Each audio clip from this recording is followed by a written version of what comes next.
Hello, thank you for joining us on this episode of Sports Bets for Free. My name is Scott Jenkins, your host, just a local sports bettor here in Phoenix, Arizona. Hopefully today with our bets and your bets, it's going to be another profitable day for you. Monday, May 12th, NBA slate. We've got a couple of games on the board. Game 4, Celtics-Knicks. Game 4, T-Wolves Warriors. If you got a chance to watch Sunday's games, the Thunder and the Nuggets decided first one to 90 wins, I guess. I don't know. That was, god-awful offensive basketball, I guess, or execution or shot making or whatever you want to call it. And then we watched Game 2. The Pacers absolutely destroy the Cavs. I expected the Pacers to have a really good chance to win there. I did not expect them to be up 40 at half. That was one of the worst first halves of basketball I've ever seen. From the Cavs, from a team that's supposed to be somewhat decent as well. And then they gave up in the third quarter in a series that they're already down 2-1 in. I understand why there, but you don't do it. Leave the guys in. If anything else, make them feel embarrassed the entire time. That way they come out with the required energy that it's going to take to win a damn basketball game in the playoffs for Game 5. But didn't understand that one. Kenny Atkinson gets Coach of the Year for some reason, and, not Bernie Bickerstaff with the Pistons or the Thunder with Dagno there. I mean, two coaches that I think are better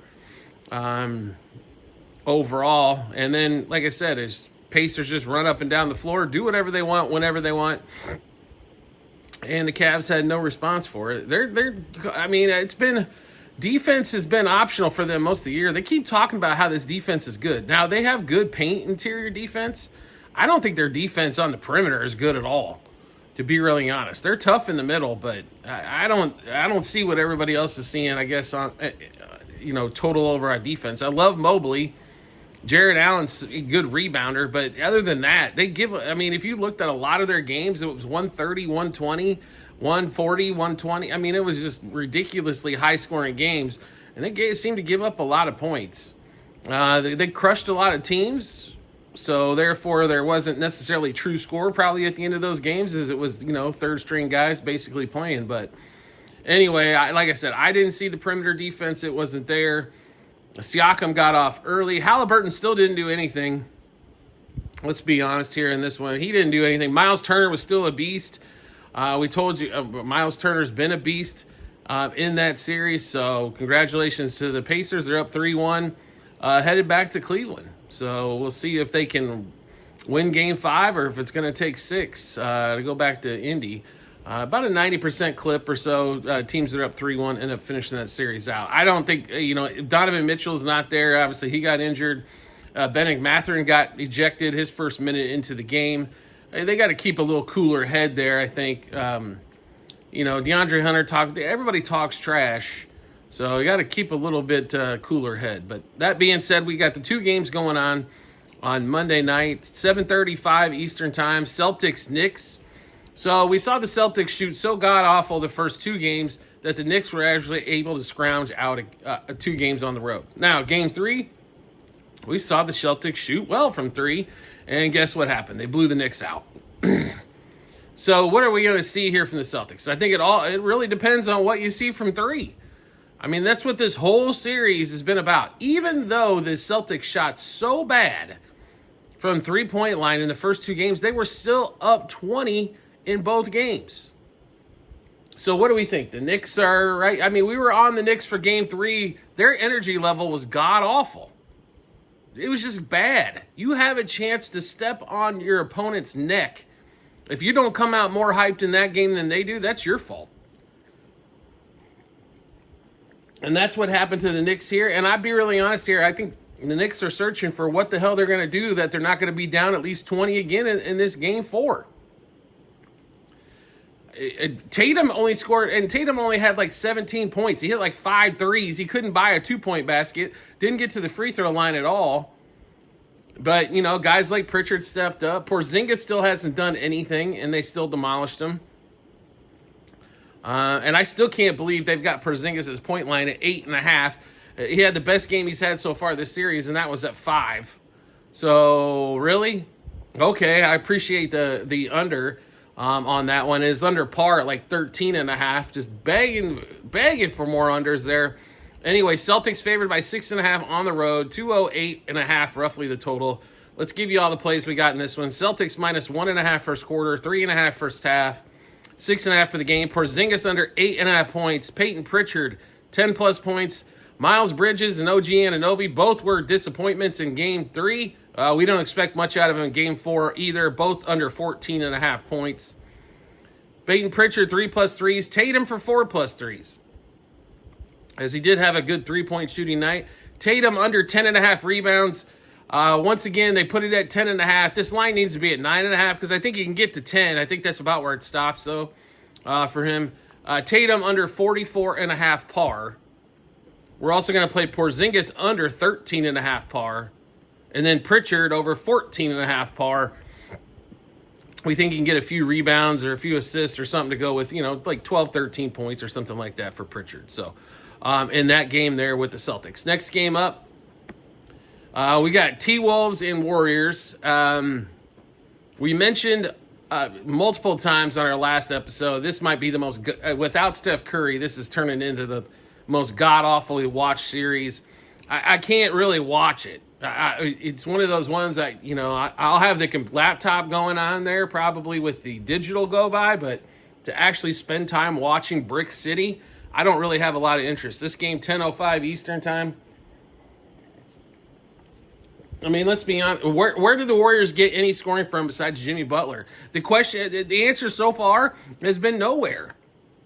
Pozinski, non-factor all 3 games. Draymond Green, non-factor all 3 games. I mean, where else are you going to get scoring from? I mean, you got Jimmy Butler. Great. That's awesome. Jonathan Kuminga actually put some points in coming off the bench. That was the only reason that they only lost by 7. Otherwise, they'd lose that game by 30. And the Warriors and the T-Wolves really didn't have to do anything spectacular offensively. Yes, Anthony Edwards came on late, ended up getting, 36 in that game? But that was mostly late. He didn't do anything in the first half. And they still had a sizable lead in the first half. So I don't know. If you're a Warriors fan here, I apologize. It's been fun to watch the Warriors since they got Jimmy until this series because of no Steph. And Steph's out again. I don't know if he's going to be back for Game 5. If not, this thing's probably over in 5. If he's back, this series might still be over in 5. And the T-Wolves get a chance to rest up for the winner of the Thunder and the Nuggets, which we think is going to be the Thunder. But they're going to need all the rest and all the pieces they can get and maybe a little extra practice time in to keep up with that Thunder team. Because the one thing the Thunder team can do, they didn't show it the other night, but they can score. That's the T-Wolves. They struggle in that area. Definitely for sure. I mean, Anthony Edwards has shied away from the 3 a little bit. He's not hitting them early.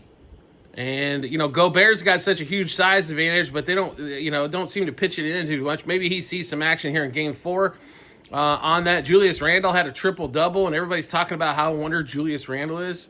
Julius Randle is just barely above average NBA player. He can't shoot.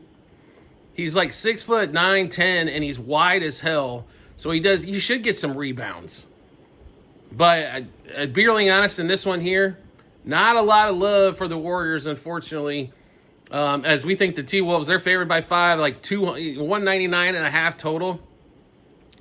I know 90s basketball, at least it was more exciting. This series, like I said, it's watching a bunch of turnovers and watching a bunch of missed shots. Not a lot of fun to watch. Even if you're a defensive fan, this is definitely not your series. Let's give you all the bets for the T-Wolves. I'm tired of talking about this series. T-Wolves minus 1.5 first quarter, 2.5 first half, 5 for the game. Pozinski under 11.5 points. Pozinski under 1.5 threes. Pozinski under 21.5 par.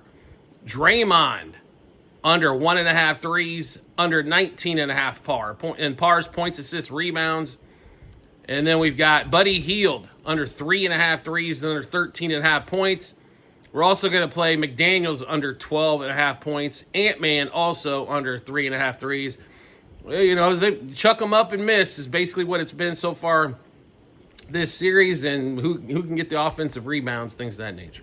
All right, so we just went through a bunch of bets, even though only 2 games. How do we get a chance to take a look at all those bets? No problem at all. We've got them posted in multiple spots online, TikTok, YouTube channel pages as well at the end of every episode on YouTube. It's a link to our Google Sheets, docs.google.com/spreadsheet, bunch of other stuff behind it. Click on that link. Once you do, go to the basketball 2024-2025 tab. Scroll all the way down to May 12th. You'll be able to see all of our bets. What juice we got those at, how many units we wagered, what book we placed them at as well. So make sure you check that out when you get some time. Do you like the content that you're seeing here and want to see some more? We'd love to have you along for the ride. All you need to do is hit follow or subscribe, depending on the social media platform you're watching us on. We'll show up in your follow or subscriptions tab, or make life simple for yourself. Turn on the notifications for that social media platform. You'll get a notification sent to your phone or device to let you know Sports Bets for Free has dropped a new episode of Bets. Give you plenty of time to match this up with your bets and give you the ton of confidence you need heading to the betting app or betting window. Also, private Discord channel available for all of you out there. If you want to get some help with sports wagering, if you want to get all of our bets ahead of time before we put them out for the general public, help get ahead on line moves, juice moves, all that kind of fun stuff. You know, they've already got them on the Discord channel. They get everything first, and then we put it out for betting public later. But make sure you check out, Discord channel. It's a few bucks per month. Subscribe to us through TikTok. We'll send you the invite. After 1 month, if you hate it, you're down a few, you had a few bucks invested. Most people end up loving it. A lot of like-minded individuals like yourself. Obviously, you're watching the show. You're interested in sports wagering. So love to see you along in the Discord channel as well. Like I said, subscribe to us through TikTok. If you don't have a TikTok channel and you're watching this on one of the other social media platforms, make sure you reach out. We will figure out how to get you in there as well. We do appreciate everybody's support as always, and we look forward to seeing you on the next episode.